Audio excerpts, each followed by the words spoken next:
खबरों की भीड़ में छूट न जाए खास खबर। सियासत के रंगों में आपकी आवाज रहे बुलंद। देश दुनिया में फैली मंदी की आहट का डर, कोरोना से हारती जिंदगी और घुटनों पर सुपर पावर। अतीत को संजोकर नया इतिहास लिखने की मुश्किल डगर। प्राचीन भारत से न्यू इंडिया तक का सफर देखिए सिर्फ इंडिया लाइव 24 पर।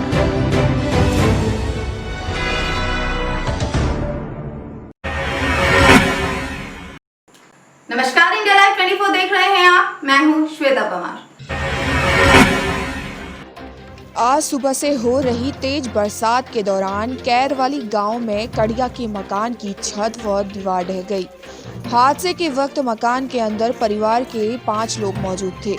छत और दीवार के मलबे में पति पत्नी सहित उनके 3 बच्चे दब गए।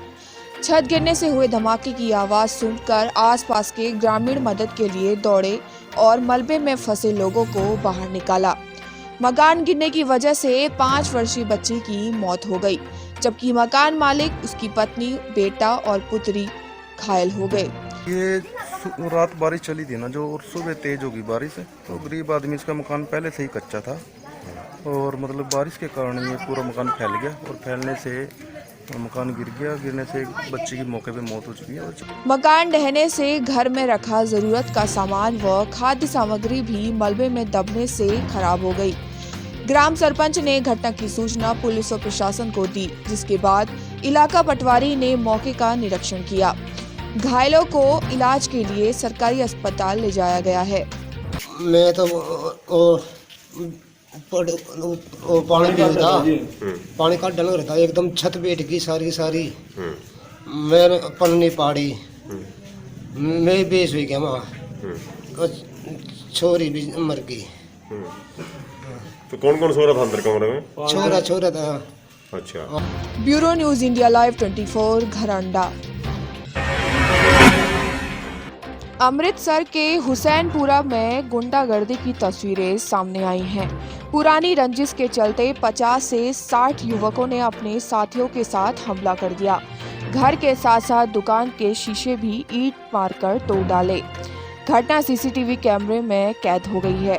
पुलिस ने मामला दर्ज कर जांच शुरू कर दी है।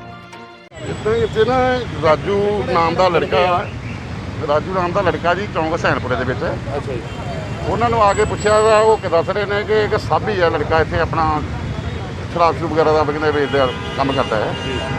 ਉਹਨਾਂ ਦੀ ਇਹਨਾਂ ਨਾਲ ਕਿਤੇ ਕੱਲ ਬਹਿਸ ਬਥਈਆ ਹੋਇਆ ਇਹਨਾਂ ਦਾ। ਅੱਜ ਇਹਨਾਂ ਦੇ ਲੜਕੇ ਨੇ ਪੁੱਛਿਆ ਸਾਡੇ ਡੈਡੀ ਰਾਜੂ ਨਾਲ ਤੁਸੀਂ ਬਹਿਸ ਬਥਈਆ ਕਿਉਂ ਕੀਤਾ। ਹੁਣ ਇਹਨਾਂ ਦੇ ਕਹਿਣ ਮੁਤਾਬਕ 100 150 200 ਬੰਦਾ ਆ ਕੇ ਤੇ ਇੱਥੇ ਬੋਤਲ ਵਗੈਰਾ ਕੋਈ ਹੋਰ ਆਪਣਾ ਜੋ ਵੀ ਉਹਨਾਂ ਕੋਲ ਸਾਧਨ ਸੀਗੇ ਢਾਂਗਰਾ ਜੋ ਵੀ ਚਲਾ ਕੇ ਤੇ ਇੱਕ ਤਾਂ ਦੁਕਾਨ ਦੇ ਸ਼ੀਸ਼ੇ ਟੁੱਟੇ ਨੇ।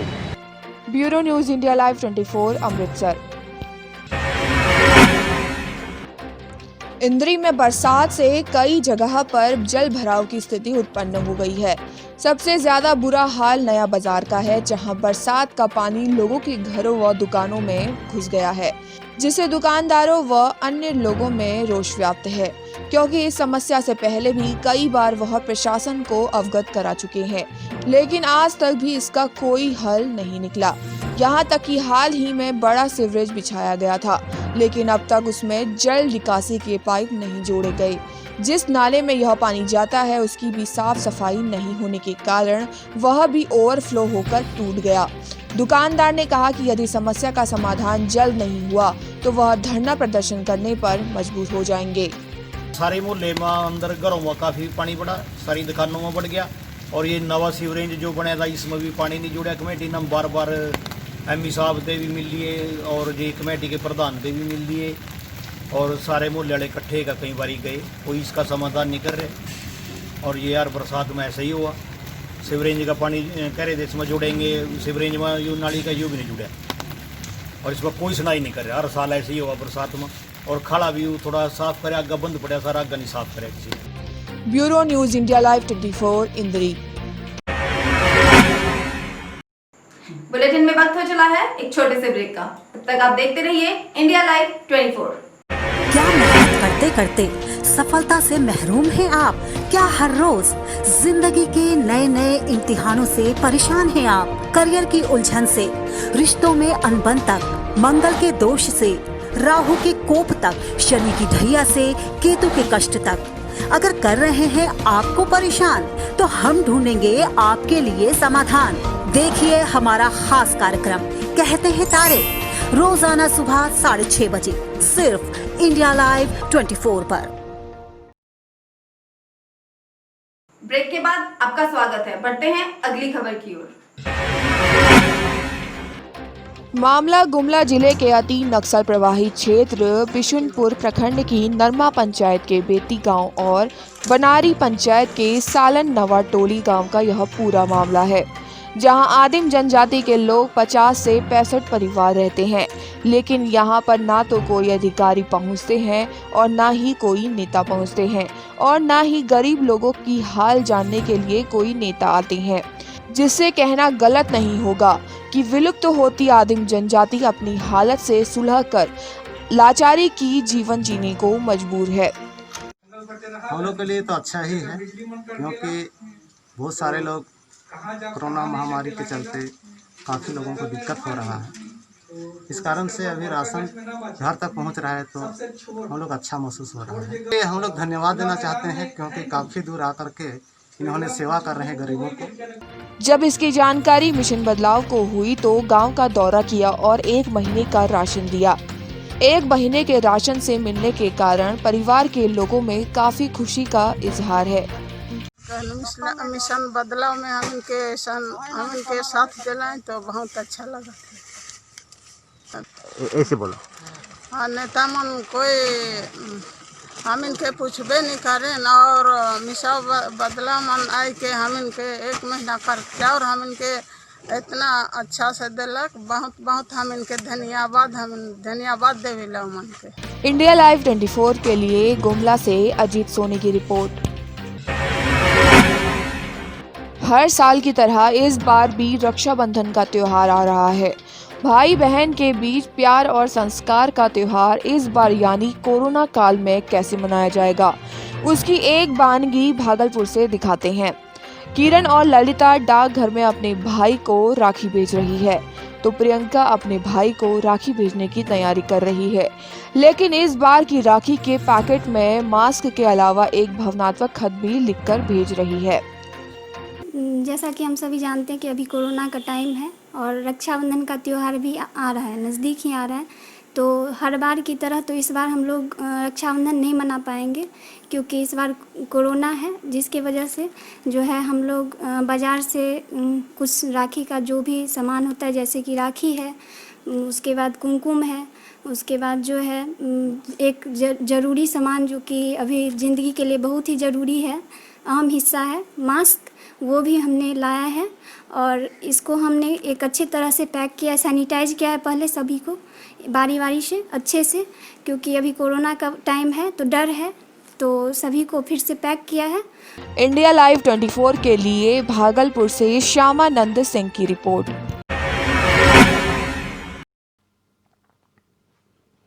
प्रिय भाइयों और बहनों, नमस्कार।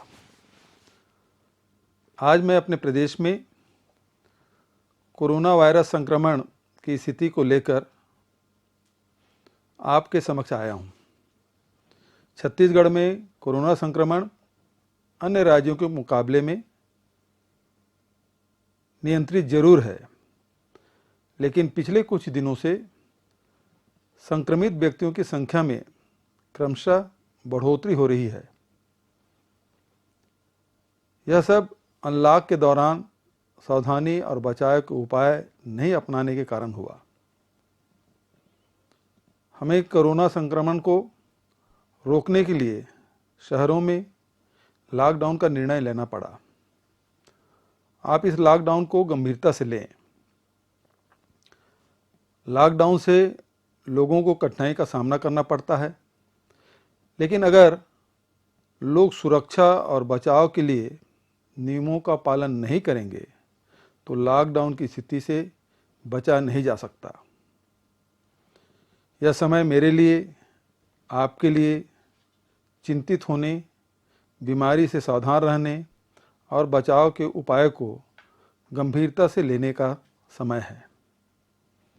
छत्तीसगढ़ में कोरोना पीड़ितों का रिकवरी दर बेहतर है और मृत्यु दर काफ़ी कम है। हम देश के अनेक राज्यों से बेहतर कर रहे हैं। आपके सहयोग से कोरोना संक्रमण से बचाव की दिशा में और बेहतर करेंगे। फिलहाल राज्य में रोजाना 5000 से अधिक सैंपलों की जांच हो रही है। शीघ्र ही इसे बढ़ाकर 10,000 तक करने का लक्ष्य है। हमारे राज्य में चिकित्सक पूरे समर्पण से कोरोना मरीजों का इलाज कर रहे हैं। इलाज के बाद अब तक बड़ी संख्या में मरीज स्वस्थ होकर अपने घर लौट चुके हैं। राज्य के 8 क्षेत्रीय और 22 जिला स्तरीय अस्पतालों में कोविड-19 के मरीजों के इलाज की व्यवस्था की गई है। सभी कोविड अस्पतालों में mask, PPE kit, triple layer mask, VTM और जरूरी दवाइयों के पर्याप्त संख्या में इंतजाम सुनिश्चित किए गए हैं। मैंने अधिकारियों को ऑक्सीमीटर की उपलब्धता सुनिश्चित करने के बारे में भी निर्देशित किया है। मेरा आपसे आग्रह है कि सभी अनिवार्य रूप से मास्क पहनें, बार बार हाथ धोते रहें, लोगों से दूरी बनाए रखें, भीड़ भाड़ करने से बचें। अगर हम यह सब करेंगे तो कोरोना वायरस का संक्रमण रोकने में सफल होंगे। राज्य शासन, हमारे सारे विभाग, चिकित्सक, सफाई कर्मी, पुलिस आदि कोरोना संक्रमण के प्रसार को रोकने और उपचार में लगे हैं। लेकिन अगर आप सावधानी नहीं रखेंगे, बचाव के उपायों का पालन नहीं करेंगे तो फिर कोरोना वायरस संक्रमण की रोकथाम मुश्किल होगी। मुझे जानकारी मिली है कि कुछ स्थानों पर लोग सैंपल लेने जा रहे स्वास्थ्य कर्मियों के दल का विरोध कर रहे हैं, उन्हें जांच करने से रोक रहे हैं। मेरा आपसे निवेदन है कि आप स्थिति की गंभीरता को समझें। ये सब आपके और आपके परिवार के स्वास्थ्य की बेहतरी के लिए किया गया है। हमें स्वास्थ्य कर्मियों का सहयोग करना है। ईद और रक्षाबंधन के पर्व समीप आ रहे हैं। आप सबको इन पर्वों की शुभकामनाएं। पर्व को मनाते समय यह ध्यान रखें कि हम केवल अपने घर, परिवार के लोगों के साथ ही यह पर्व मनाएं। कोरोना से बचाव के लिए ऐसा करना बेहद ज़रूरी है। हमें अपने सामाजिक दायित्व का पालन करते हुए भीड़ भाड़ करने से बचना होगा। मुझे पूरा विश्वास है हम सब स्थिति की गंभीरता को समझेंगे और कोरोना संक्रमण को रोकने में सहयोग देंगे। धन्यवाद। मनावर में महिला चिकित्सक कीर्ति बोरासी की लापरवाही से अनीता की मृत्यु हो गई। देर रात को ड्यूटी पर महिला डॉक्टर कीर्ति बोरासी को फोन लगाने के बाद फोन न उठाने से महिला को समय पर इलाज न मिलने के कारण महिला की मृत्यु हो गई है। वहीं महिला चिकित्सक कीर्ति बोरासी की लापरवाही से महिला की मौत के मामले को लेकर धार कलेक्टर आलोक सिंह ने जांच के निर्देश दिए हैं। सर, पर 2-2 घंटे तक अगर डॉक्टर नहीं आएगा तो क्या होगा? बात ही खत्म हो जाएंगी सर। इन्होंने किस बात का होगा सर? इन्होंने उनकी लापरवाही पर कार्रवाई करो ना सर। आप 1.5 घंटे में कुक्सी से यहाँ आ जाऊँ तो इन्होंने इतनी देर क्या करा सर? 500 मीटर दूर पैदल भी आ सकती थी मैडम। पता है कि एक पेड़ से आप आइए, पर पैदल भी आ सकती थी मैडम। इंडिया लाइव 24 के लिए धार से देवेंद्र खोड़े की रिपोर्ट। सुन्नी सेंट्रल वक्फ बोर्ड ने अयोध्या में मस्जिद बनाने के लिए इंडो इस्लामिक कल्चरल फाउंडेशन मस्जिद ट्रस्ट का गठन किया है। बोर्ड के ट्रस्ट गठन का रामलला के मुख्य पुजारी आचार्य सत्येंद्र दास ने स्वागत किया है। मुस्लिम पक्ष को मिली 5 एकड़ की जमीन पर रामलला के मुख्य पुजारी आचार्य सत्येंद्र दास ने कहा है कि वक्फ बोर्ड जमीन पर मस्जिद, स्कूल, हॉस्पिटल कुछ भी बनवाने के लिए स्वतंत्र है। आचार्य ने कहा कि बाबर के नाम पर अयोध्या में मस्जिद नहीं बननी चाहिए। अगर मस्जिद बनाई जाती है तो उसका हाल वही होगा जो विवादित ढांचे का हुआ था। और सुन्नी सेंट्रल बोर्ड जो है वो सरकारी होता है और उसके जो है चेयरमैन जो है वो जफर फारूकी साहब हैं। तो जफर फारूकी को चाहिए कि जो कुछ भी करना हो वो करें, क्योंकि सवाल तो यहाँ बाबरी मस्जिद का है, राम जन्मभूमि का रहा तो राम जन्मभूमि को तो 5 तारीख को शिलान्यास माननीय प्रधानमंत्री जी के हाथों से होने जा रहा है। और जफर फारूकी जो है उनको भी चाहिए कि वो सरकार के जो है बनाए हुए जो है चेयरमैन हैं वो कुछ भी काम शुरू करें। इंडिया लाइव 24 के लिए अयोध्या से ब्रिजेश सेन की रिपोर्ट।